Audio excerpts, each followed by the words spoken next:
This message is no accident. If you felt different, restless, or out of place, this is why. You weren't made to blend in. You were set apart on purpose, for purpose. And now heaven is calling. It's time to rise, to remember who you are, and to step into everything God already wrote about you. These 10 truths will remind you. You were chosen for more. There's something sacred about wandering, something holy even about not knowing the next step, but still choosing to walk. Maybe that's where you are right now, somewhere between where you were and where you thought you'd be, caught in the middle, not sure if you're behind or just being prepared. You've prayed for direction, begged for clarity, asked God for a sign, but all you've heard lately is silence. And the silence, it's starting to feel like absence. But what if I told you, you're not lost? What if this middle ground you're standing on isn't a mistake, but a meeting place? A divine pause crafted by the very hands that wrote your purpose? You see, we're trained to panic when we can't see the path. We've been taught that delay equals denial, that silence means disapproval, that detours mean defeat. But heaven doesn't measure progress like the world does. And God, He's not just the God of destinations. He's the God of the in-between. The wilderness isn't wasted. The waiting room isn't punishment. You are not off course. You are being led. Think about Moses. 40 years in the desert, before the burning bush, before the Red Sea, before the miracle moments. And during those silent years, God wasn't absent. He was forming something inside Moses that a palace never could. Humility, obedience, trust. David was anointed king as a teenager, but returned to tending sheep the next morning. For years he ran, he hid, he questioned. But in the caves of confusion, he became the king he was called to be. Joseph had a dream, remember? Stars and sheaves bowing down, favor and purpose. But before the palace came the pit, then prison. Betrayal, false accusations, forgotten promises. Yet not once did God forget him. In every step, every twist, every heartbreak, Joseph was not lost. He was being led, and so are you. Maybe you don't see the whole picture yet. Maybe the doors you prayed for haven't opened. Maybe you're watching others run ahead while you feel stuck, still unseen. But friend, listen to me closely. Delay is not denial. There are lessons in the silence, strength in the stillness, refinement in the fire. Just because the path isn't clear doesn't mean the promise is canceled. Just because the light is dim doesn't mean the lamp has gone out. Faith was never about certainty. It's about obedience in uncertainty. So no, you are not forgotten. Heaven hasn't misplaced you. You're on holy ground. A hidden season, a divinely designed detour. God doesn't just want to get you there. He wants you ready when you arrive. And sometimes that means pruning. Sometimes that means silence. Sometimes that means pulling you away from what's familiar, so He can lead you into what's eternal. You might feel alone, but you are not abandoned. You might feel unsure, but your steps are still ordered. Psalm 37:23 says, "The steps of a righteous person are ordered by the Lord." Not just the leaps, not just the victories, the steps, the slow ones, the uncertain ones, the ones you took while trembling. Every moment you stayed faithful even when it felt fruitless. He saw it. Every time you worshipped while waiting, He heard it. Every tear you cried in secret, He caught it. You're not stuck, you're being shaped. And when God leads, it's never random. It's always intentional. So breathe. Let go of the pressure to figure it all out. Rest in the knowing that even now, even here, God is guiding you. Not around the hard places, but through them. And through this, He's not just leading you somewhere. He's leading you into someone. The version of you that's bolder, stronger, more rooted in faith than ever before. So if you feel lost right now, maybe it's because He's leading you off the map, so you'll follow His voice instead. Don't rush this chapter. Don't curse the cocoon. What feels like being lost is actually being led, with divine precision. The steps may not make sense now, but soon they will. And when they do, you'll look back and say, He was there the whole time. So walk forward, even if your voice shakes. Trust the process, even if the path is hidden. You're not late. You're not lost. You're being led. If you made it here, if you resonated with the message that you're not lost, you're being led, then you already know this journey doesn't always come with company. Sometimes the road God leads you down gets quiet. People fade. Conversations dry up, and the spaces that once felt full start to echo. You look around and wonder, where did everyone go? The ones you thought would always be there aren't. The calls stop, the invites slow, and suddenly you're left with silence. Not just around you, but inside you. And you start to wonder if the loneliness means you did something wrong. But listen to me. Your loneliness is not rejection. It's not punishment. It's not abandonment. It's a meeting place, a sacred invitation to encounter God in a way you never could when you were surrounded by noise. Because here's the truth most people don't talk about. Destiny has a cost, and sometimes that cost is isolation. Not because you're unloved, but because you're being pulled away, so you can hear Him more clearly. Moses met God in the desert. Elijah heard Him not in the earthquake or fire, but in the still, small whisper. Jesus, God in the flesh, withdrew often to lonely places to pray. If the Son of God needed solitude to realign with the Father, why do we run from it so fast? What if your loneliness isn't a problem to solve, but a doorway to step through? You've been looking for comfort and connection, but sometimes God removes the crowd so you can recognize the one who never left. It's in the loneliness that your ears start to adjust. Your heart becomes sensitive again. The distractions fall away, and in the quiet, in the stillness, comes the whisper. Not loud, not dramatic, but unmistakably real. I'm here.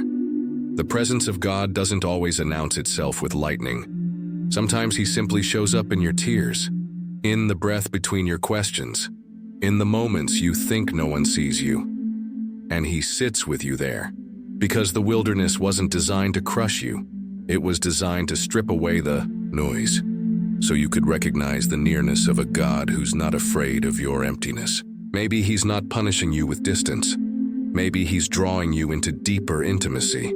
You've been craving human connection, but He's been craving you. And in this lonely place, He's not just speaking. He's rebuilding your trust, rebuilding your identity, rebuilding your faith, not based on applause or affirmation, but on presence. You're not losing people. You're gaining clarity. And sometimes God clears the room, not to hurt you, but to heal you. Because the next season you're walking into, you can't carry the old weight into it. You can't rely on shallow relationships or temporary fixes. What He's building in you requires depth, and depth is always carved in silence. So if you've been feeling lonely, if the nights are getting long, if the silence is getting loud, know this: you're not alone. God is nearer than you think. He sees the ache, He hears the questions, and He's not afraid to meet you in the middle of it. You haven't been forgotten. You've been chosen for communion, deep, unshakable, not based on anyone else's communion. The kind of connection that doesn't fade when others walk away. The kind of strength that's forged in nights nobody else knows about. The kind of love that doesn't need to be earned, proven, or explained. This season isn't empty, it's holy. You're not broken. You're becoming. You're not abandoned. You've been called aside. God is not trying to isolate you forever. He's trying to equip you in private so you can walk in power in public. So let Him have this time. Let Him fill the space where others used to stand. Let Him teach you that being alone doesn't mean being unloved.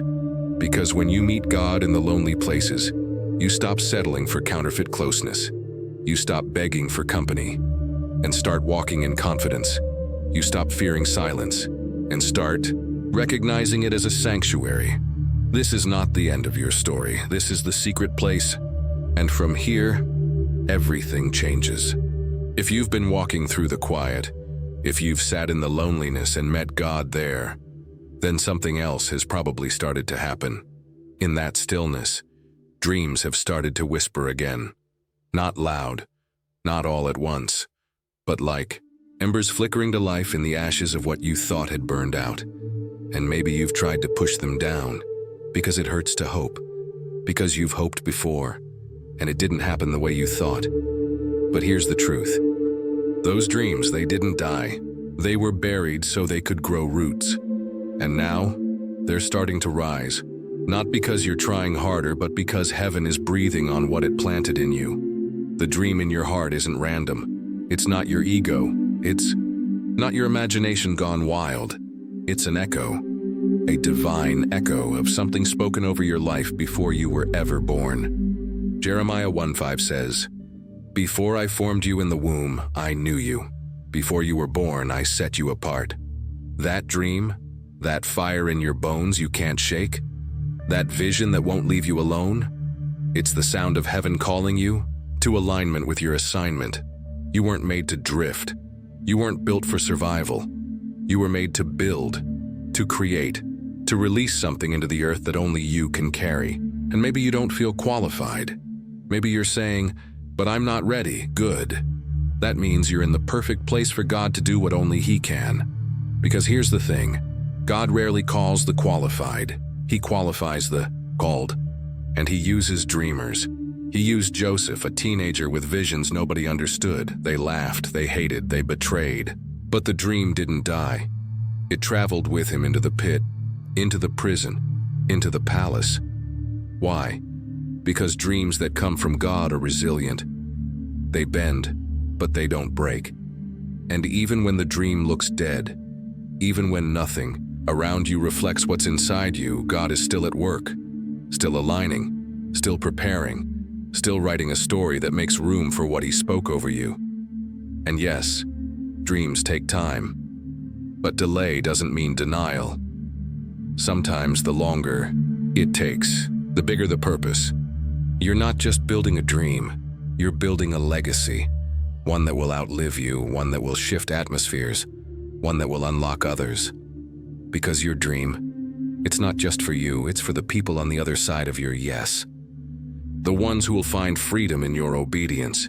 The ones whose faith will be sparked when they hear how you didn't give up. So don't you dare bury that dream again. Don't dismiss it just because it feels too big. Big doesn't scare God. Small thinking does. You were made for this, not in your own strength, not for your own glory, but for His kingdom. You don't need to map it all out. You don't need to have every step figured out. What you do need is to believe again, to dare again, to speak the vision out loud even if your voice shakes. Because when God gives a dream, He doesn't just give an idea, He gives provision. He opens doors no man can shut. He places you in rooms you didn't campaign to be in. And He makes it clear, this was never about what you could do without Him. It's always been about what He could do through you. So don't minimize the dream. Don't call it too much. Don't talk yourself out of it before you give heaven the chance to bring it to life. Instead, press in, steward the dream, pray over it, write it down, speak it boldly, surround it with faith, not fear, and trust and that what God begins, He finishes. Philippians 1:6 says, "He who began a good work in you will be faithful to complete it." So let the dream rise. Let it wake you up in the morning. Let it keep you up at night. Let it pull you closer to the Father. You were never too much. You were always marked for more. That dream you carry, it's not a fantasy, it's a prophecy. And it's time to believe again. If the dream in your heart is an echo from heaven, then everything you've walked through, everything you've survived, wasn't in vain. You didn't come this far just to collapse at the threshold of destiny. You didn't endure the fire just to stand in the ashes. The pain wasn't a punishment, it was preparation. The battle wasn't about breaking you, it was about building you. You weren't just surviving, but you were being forged. Because here's the truth no one tells you at the start of the journey. When God places a dream in you, He doesn't just give you a vision, He gives you a process. And the process, it looks like stretching, like silence, like seasons of scarcity, and rejection and questioning. It looks like being pressed on all sides, but you didn't break. You may have bent. You may have wept. But you're still standing. That alone is a miracle. And now the season is shifting. The ground beneath you is stirring because you weren't called to merely endure. You were called to lead. You're not just a survivor, you're a forerunner. Someone who walks through the fire first, not to get burned, but to clear the way. Someone who breaks generational patterns, not for applause, but for the freedom of those who come after. Someone who dares to rise, not because they feel ready, but because they heard God say, now. And yes, it's heavy, the weight of leadership, the burden of vision, the ache of responsibility. But God didn't bring you this far to leave you carrying it alone. His strength is made perfect in your weakness. His presence is closest in the pressure. So don't let the battles you face convince you that you're barely making it. You're not limping forward, you're leading forward. And sometimes the most powerful leaders don't walk with a crown. They walk with scars. They lead with limp and wisdom and compassion that only comes from living through what others haven't survived. That's you. You've survived storms that should have drowned you. You've walked through fire that should have consumed you. But God preserved you, not just for your sake, but for theirs. There are people attached to your obedience. People who won't move until you move. People who won't believe it's possible until they see you do it first. That's what makes you a forerunner. You're building roads where there were none, speaking truth in places where silence was comfortable. You're showing what it looks like to follow God even when it costs you, even when it's misunderstood, even when it's lonely. Because you've already been through the lonely place, remember? You've already wrestled with the doubts, and through it all, the dreams survived. And so did you, not by accident, not by luck, but by grace. That grace isn't just for getting by, it's for moving forward. It's for walking boldly into rooms your past said you didn't belong in. It's for standing tall even when your voice shakes.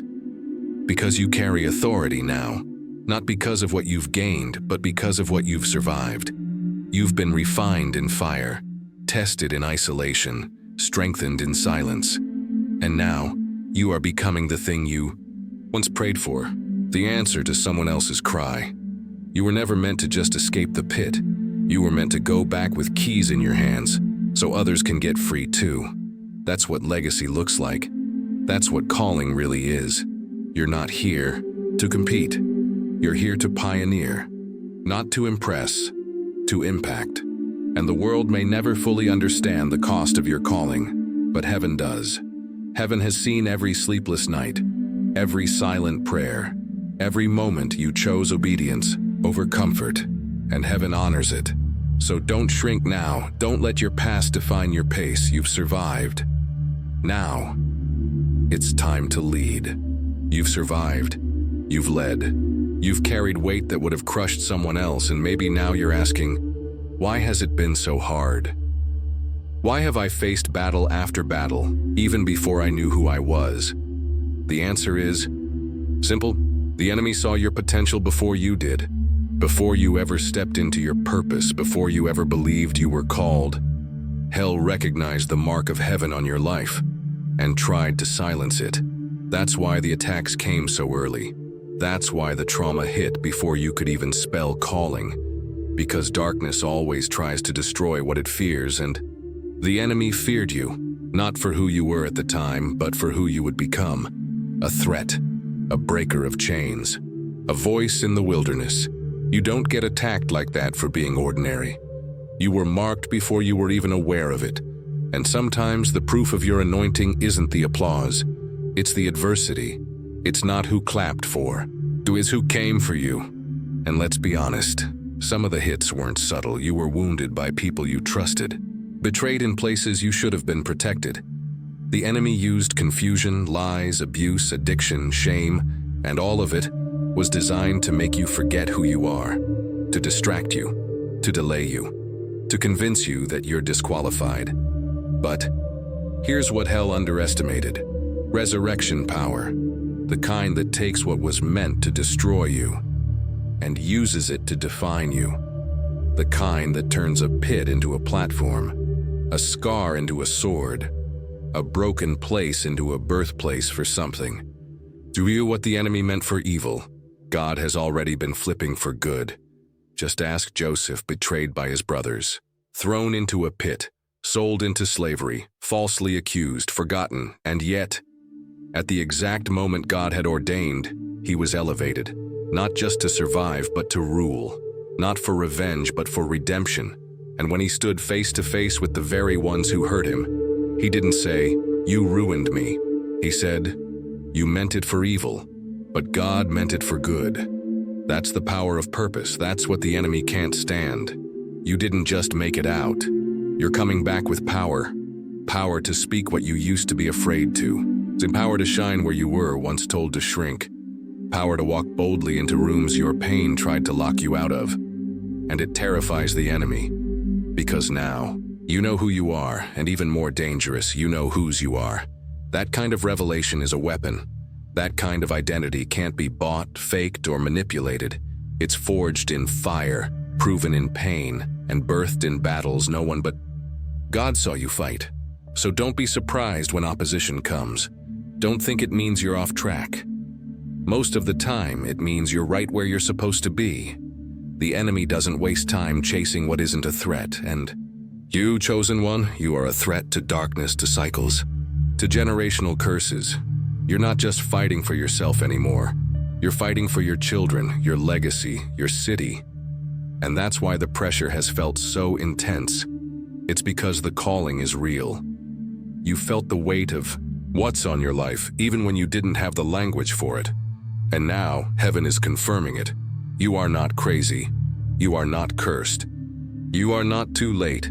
You're called. And the warfare that's tried to take you out is proof that the enemy sees it too. But guess what? You're still here.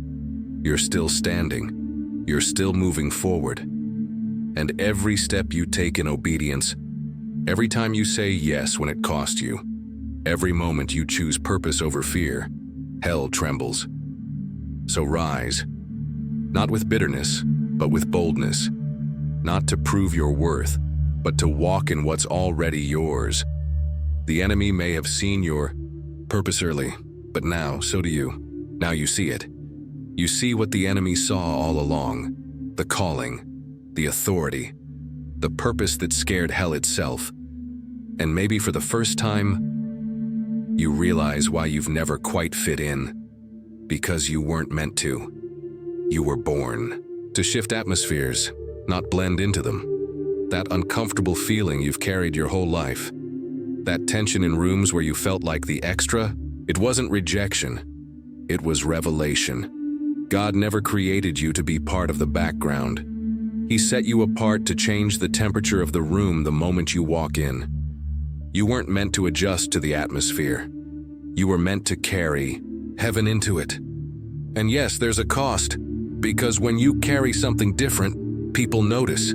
They question you. They misunderstand you. They label you too much, too intense, or too deep. But deep cries out to deep, and the surface was never your home. You were designed for depth. And that depth, that weight, it comes from presence. That's why you can't fake your way through life anymore. That's why shallow conversation drains you. That's why mediocrity frustrates your spirit. Because your spirit recognizes what it's called to. And it's not conformity, it's transformation. You don't just walk into places, you carry the kingdom into them. You bring light into dark spaces, hope into hopeless ones, truth where compromise has taken root. That's why the atmosphere shifts when you speak. That's why people look at you but can't always explain why they're drawn to you or offended by you. It's not you. It's what you carry.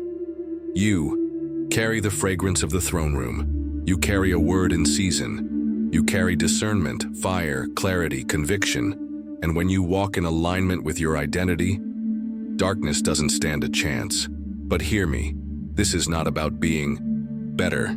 It's about being obedient. This is not superiority. This is assignment.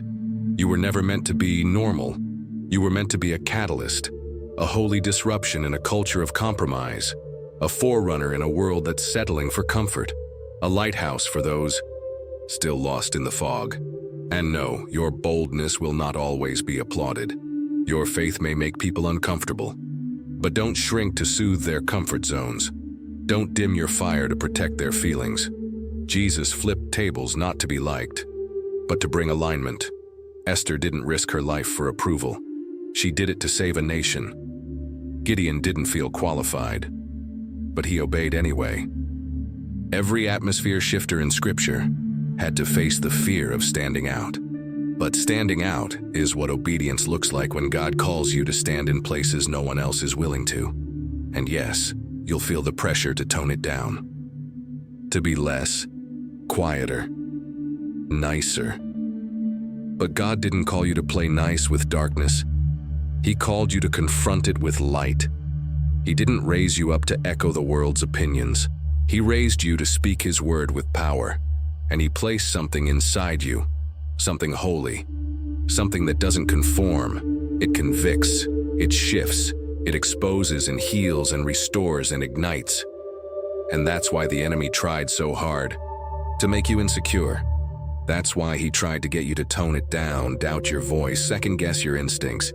Because he knows, when you walk in full agreement with who God called you to be, systems break, chains fall, territories are claimed, and heaven gets louder. So don't apologize for being different. Don't apologize for carrying weight. You weren't created to fit in. You were created to shift families, to shift industries, to shift spiritual climates. And you will. Not because you're perfect, but because you're positioned. Not because of your name, but because of His. So step into the room like it's already yours. Not with arrogance, but with assignment. Not to take control, but to release the kingdom. You're not here to adapt. You're here to activate. You're not here to impress. You're here to impact. The world doesn't need another echo. It needs a voice. And heaven has trusted you with one. Now let it speak. Let it shift. You were born to shift atmospheres, to walk in power, to break chains. But let's be honest. Just because you're called doesn't mean you always feel capable. Just because you've been chosen doesn't mean you don't wrestle with self-doubt. And if you've ever looked around at your life and asked, why do I feel so behind? Or if you've ever whispered, God, why do I still feel so unqualified and so unseen? I need you to hear this loud and clear. It's not that you're not enough. It's that you're being prepared for more. Because God doesn't just launch people into purpose. He builds them into it. And the building doesn't happen on stages. It happens in silence, in obscurity, in the waiting, in the crushing. You're not behind. You're in training. Every delay, every detour, every no that broke your heart, it wasn't rejection. It was refinement. It wasn't punishment. It was God saying, I love you too much to send you out unprepared. See, we live in a culture obsessed with arrival. But heaven is more concerned with your becoming, because a calling without character is a collapse waiting to happen, and God would rather develop you in secret than watch you self-destruct in the spotlight. So maybe you haven't seen the fruit yet. Maybe you've been doing the work, praying the prayers, sowing the seeds, but the harvest hasn't come. Maybe it feels like you're constantly stretching, constantly surrendering, constantly being pruned, and you're starting to question if you'll ever actually step into what God spoke. But hear me. Preparation feels like pressure when you don't know what's coming next. And sometimes the very weight you're carrying right now is the exact proof that you're being strengthened to handle what's ahead. You think it's delay, but really, it's divine alignment. Because if God gave you what you were asking for too soon, you wouldn't know how to hold it. You'd mishandle the moment you were meant to multiply. So He stretches you now, so you don't break later. He disciplines you now, so you don't drift later. He tests you in private, so you can stand in public. He teaches you to be faithful with little, so you can be trusted with much. This is not the season to doubt your worth. This is the season to dig deeper, to lean in, to trust that what looks like not enough to you is actually exactly what God is using to shape greatness in you. Look at David. He was anointed king, then sent right back to the sheep field. But while he was in that field, God was training his hands for battle. while no one was watching. He was learning to take down lions and bears, not knowing that one day that same skill would take down Goliath. David didn't step into the palace before the pain. He walked through betrayal, hiding, heartbreak, and each moment prepared him for the throne he didn't even know he was ready for. That's you. You're not too late. You're not overlooked. You're being trained. Trained for the weight of influence. Trained to carry authority with humility. Trained to handle victory without losing your voice. Don't believe the lie that says you're disqualified just because. It's hard. Growth is supposed to stretch you. Preparation is supposed to feel uncomfortable. If it were easy, it wouldn't be sacred. God doesn't waste process. He doesn't waste pain, and he sure doesn't waste those he calls. So the next time you're tempted to say, "I'm not ready," remind yourself, it's not about readiness. It's about response. Heaven doesn't need your perfection. It needs your yes, your willingness to be molded, your openness to be led, your faith to believe that this chapter, as quiet and hidden and unfinished as it feels, is part of the masterpiece. You're not less. You're not behind. You're not forgotten. You are being prepared for more than you can imagine. So let the preparation do its work. Let the silence shape your sound. Let the stretching build your stamina. Let the crushing bring out your oil. Because when the moment comes, when the doors open, when the stage is set, when the people are waiting, you won't just walk in. You'll be ready. You're being prepared for more. Not because you're behind, not because you're lacking, but because heaven is getting you ready for impact. And that impact? It's not just about you, it's about the people connected to your calling. Because the truth is, you are someone's answered prayer. Someone out there is crying out to God right now, and the answer isn't coming in the form of lightning or angels or miracles falling from the sky. It's coming through you, through your story. Your scars, your breakthrough, the wisdom you gained in the wilderness and the strength you found in silence, the lessons you learned in the waiting, they weren't just for you. They were meant to be released, to help somebody else. That voice you keep second-guessing, that testimony you've been too afraid to share, that dream you've buried because you didn't think it mattered. It matters because somewhere out there is someone praying for the exact thing you carry. They're praying for clarity. And you've already walked through confusion. They're praying for healing. And your scars carry the oil of compassion. They're praying for confirmation. And your obedience might be the word God uses to reach them. You don't even know how powerful your yes is. And that's exactly why the enemy has fought you so hard. Because if you ever fully believed that your breakthrough would become someone else's roadmap, you'd stop shrinking. You'd start walking like the world. Changer you were born to be, because here's the thing, your life is a bridge from pain to promise, from despair to hope, from lost to found. You're not just walking into purpose, you're carrying others with you, and no, you won't know all their names. You won't see every face, but in the spirit, chains are breaking because of you. Hope is rising because you stayed when you wanted to quit. Lives are being restored because you obeyed without applause. That's why your story can't stay silent. That's why you have to stop hiding. Because you might be the sign someone's been waiting for. You might be the living, breathing evidence that yes, God still answers. That yes, freedom is real. That yes, healing is possible. You are someone's proof. Proof that you can make it through the trauma. Proof that restoration is possible after betrayal. Proof that calling still stands after failure. And no, you don't need a platform. You don't need a title. You just need to be available. Because God doesn't need you to be perfect. He just needs you to say, "Yes, Lord, use me." Think of the boy with 5 loaves and 2 fish. He didn't have enough to feed a multitude. But when he placed what he had in the hands of Jesus, multiplication happened, and guess what? People were fed. Lives were touched. Not because the boy was rich or famous or ready, but because he showed up with what he had. And that's all God's asking from you. Bring what you have. Bring your story. Bring your voice. Bring your heart, even if it's still healing. even if it's still messy. God specializes in using broken vessels to pour out oil. And you've got oil. Don't let the enemy lie to you. Don't let fear of judgment keep you quiet. Don't let comparison convince you that your offering is too small, because in the hands of God, your small becomes supernatural, and your story becomes someone's rescue. You are not random. You are strategic. You are not invisible. You are essential, and you are not just called to survive. You are called to show others that freedom is real. You are someone's answered prayer, so don't hold back. Step forward. Speak up.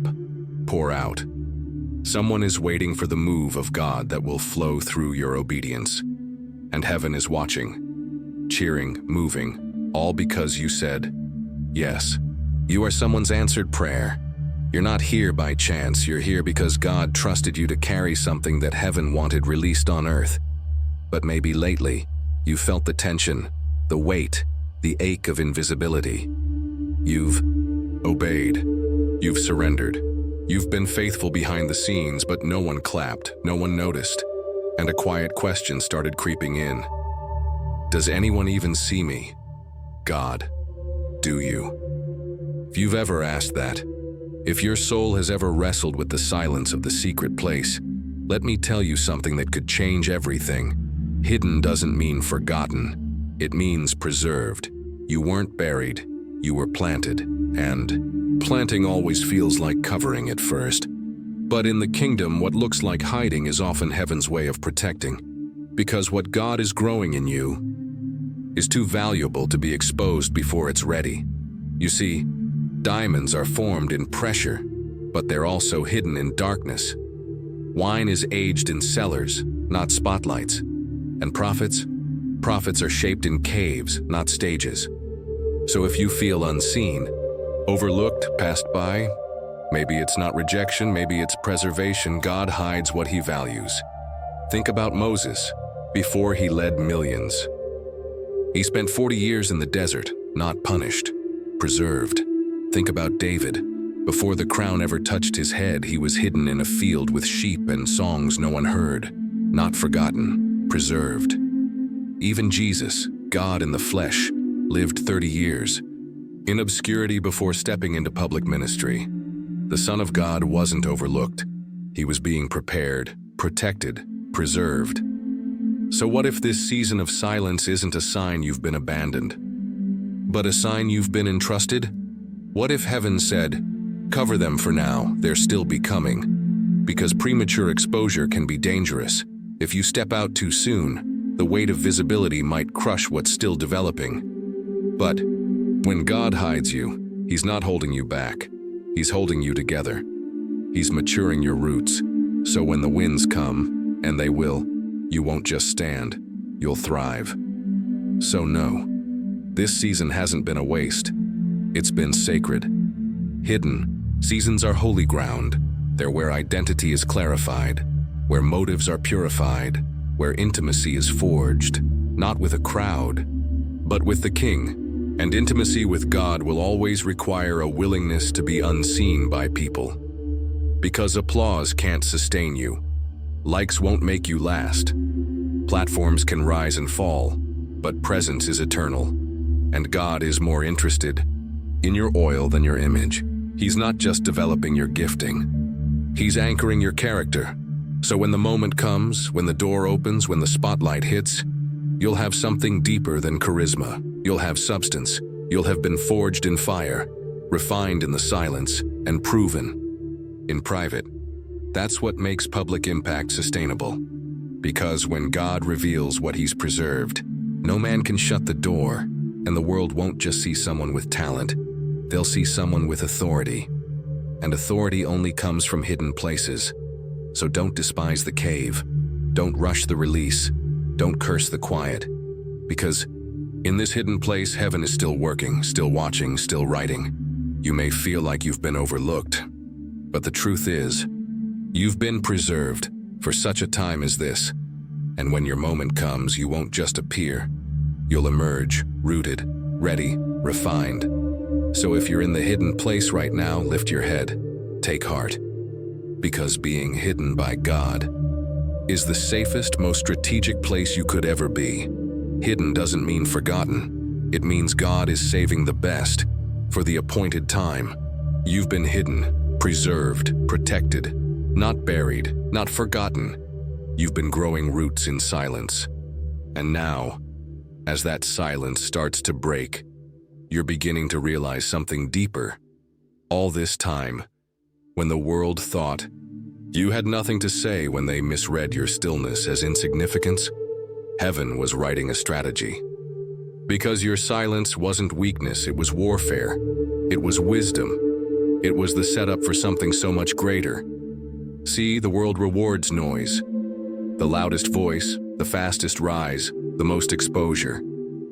But God doesn't develop warriors. The spotlight. He trains them in stillness, in hidden rooms, behind closed doors where character is carved and clarity is sharpened. So while others rushed ahead, you stood still. While others promoted themselves, you stayed planted. While others were chasing crowds, you were chasing God. And yes, there were days it felt like you were falling behind, like your silence was costing you opportunities. But what looked like inactivity was actually divine preparation. And what felt like staying silent was your spirit learning to listen. Because heaven wasn't preparing you to just speak. Heaven was preparing you to speak with weight. There's a difference between making noise and carrying sound. And what you carry now, it's been refined, it's been purified. You've learned what it means to pray when no one claps, to believe when no one affirms, to obey when no one else understands. And that kind of silence, that kind of inner strength, that's not weakness. That's strategy from heaven. Think of Esther. She was hidden in the palace, silent for a season. But when the time came to speak, her voice saved a nation. Think of Jesus. Before the cross, before the miracles, he stayed silent for 30 years. Not because he was unworthy, but because he was walking in divine timing. And when the time came to move, nothing could stop what he was about to release. That's what your silence has been doing. Building pressure, building purpose. The longer it stayed quiet, the louder it will sound when it's time to speak. And now, the shift is here. The silence is about to break. But not with empty words, not with noise, with power, with authority. Because you didn't waste your silence. You honored it. You let it shape you. And now, you speak with insight, forged in fire. You move with wisdom that wasn't downloaded overnight, but earned through seasons of discipline, loss, and quiet obedience. So no, you weren't weak for staying silent, you were wise. You were letting God make sure your foundation could carry the weight of the next season. You weren't hiding, you were healing. You weren't retreating, you were realigning. You weren't being passive, you were being prepared. And now, as God begins to uncover what he's been cultivating, you'll walk differently, you'll speak differently. You won't need to force anything. Because you've learned that timing is more powerful than talent, and presence is louder than performance.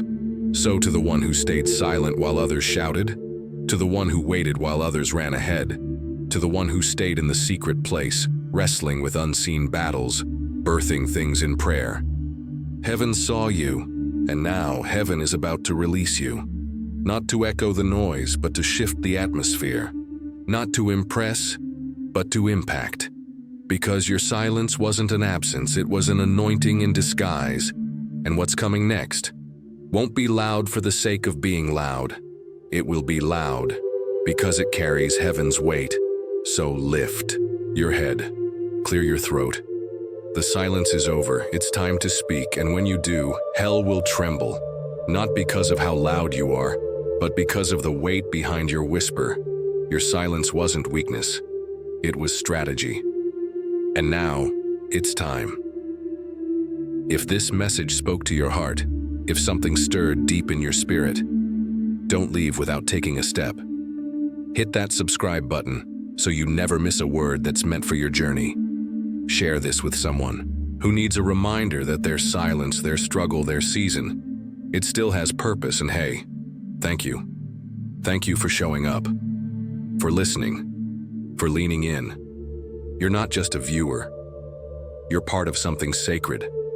Until next time, stay grounded, stay bold, stay aligned, and remember, you were born for this.